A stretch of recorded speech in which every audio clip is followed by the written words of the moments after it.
Alors nous sommes en direct, non pas de Nice, mais de Cannes, où se trouve Laurent Villa ce matin. Bonjour, merci beaucoup d'être connecté avec nous. Alors vous êtes restaurateur depuis une vingtaine d'années à la tête du groupe RX Clave, qui compte donc aujourd'hui 10 restaurants, des brasseries sous la marque Tribeca et Beef House, et tout un écosystème finalement de solutions numériques, le RX Digital, vous l'avez appelé. Première question, déjà, dans quel état d'esprit êtes-vous à 2 jours de cette première réouverture des cafés-restaurants ? Écoutez, on ne peut avoir que le sourire après une très longue période, on va dire, d'abstinence en termes de restauration.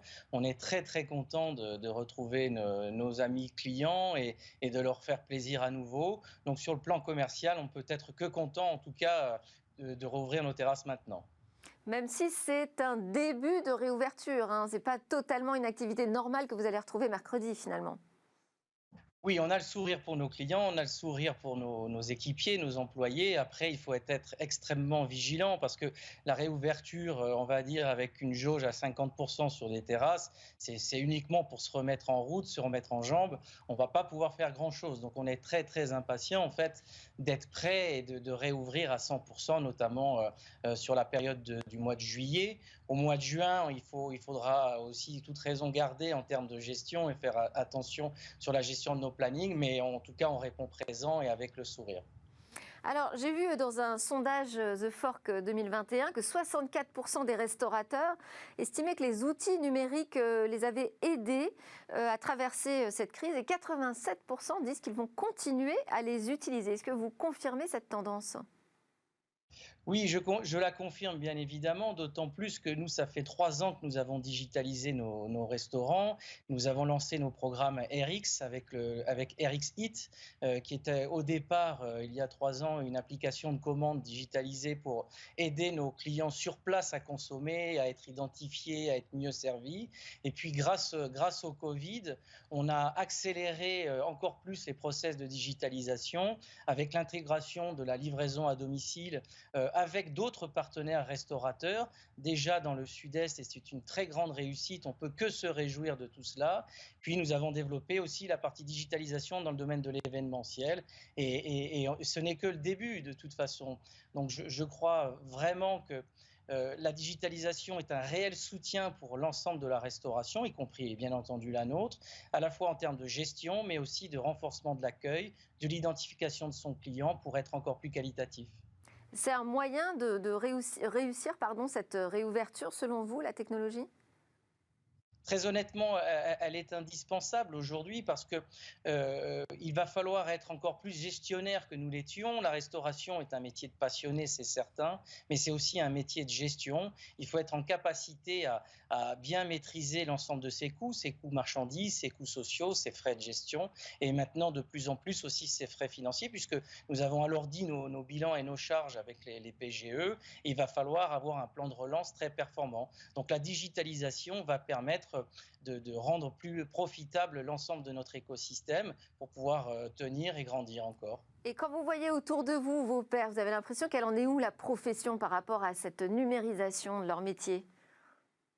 Écoutez, je crois beaucoup en nos amis restaurateurs. Ce sont des gens qui restent très innovants, travailleurs, impliqués, et la passion fait qu'on va toujours chercher devant nous pour essayer de rendre une prestation de service extrêmement qualitative pour nos clients. Donc on est des passionnés, même si il y a certaines générations plus âgées que les nôtres. Je pense qu'eux aussi n'ont pas eu le choix et ils font en ce moment le nécessaire pour se réformer et pour avancer en ce sens. Donc vous proposez une palette d'outils. Vous pouvez peut-être donner quelques astuces à ceux qui veulent se lancer et se dire bon, maintenant, effectivement, il faut que je m'y mette à cette digitalisation. Quels sont les process, selon vous, qu'il faut enclencher en premier, qu'il faut numériser en priorité ?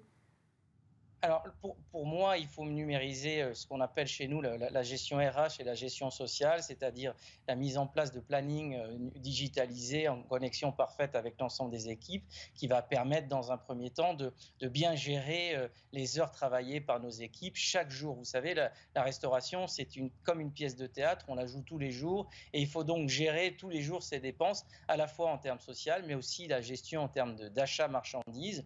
Donc nous, on a déployé un système et un un écosystème RX qui gère à la fois les plannings interfacés, qui gère les achats, qui gère aussi les stocks en temps réel, qui donc nous permet de réduire massivement et drastiquement nos coûts sur la gestion des pertes marchandises, mais aussi, et au-delà de ça, la digitalisation va permettre l'identification de son client, l'adaptation de propositions de nouveaux produits à son client, parce que ça nous permet de le connaître. Nous, chaque client utilise notre application en restaurant ou sur place ou en livraison, mais il s'identifie et donc ce qu'on appelle, on a une gestion de track record, c'est-à-dire qu'on est en capacité à connaître ce qu'il aime, combien de fois il vient chez nous, qu'est-ce qu'il aime manger, est-ce qu'il aime plus la viande ou les salades. Donc la digitalisation, c'est la performance aujourd'hui et je conseille vivement d'utiliser ces outils aujourd'hui de performance pour pouvoir bien mieux contrôler sa gestion. Après, au-delà de ça, il y a bien entendu l'outil marketing.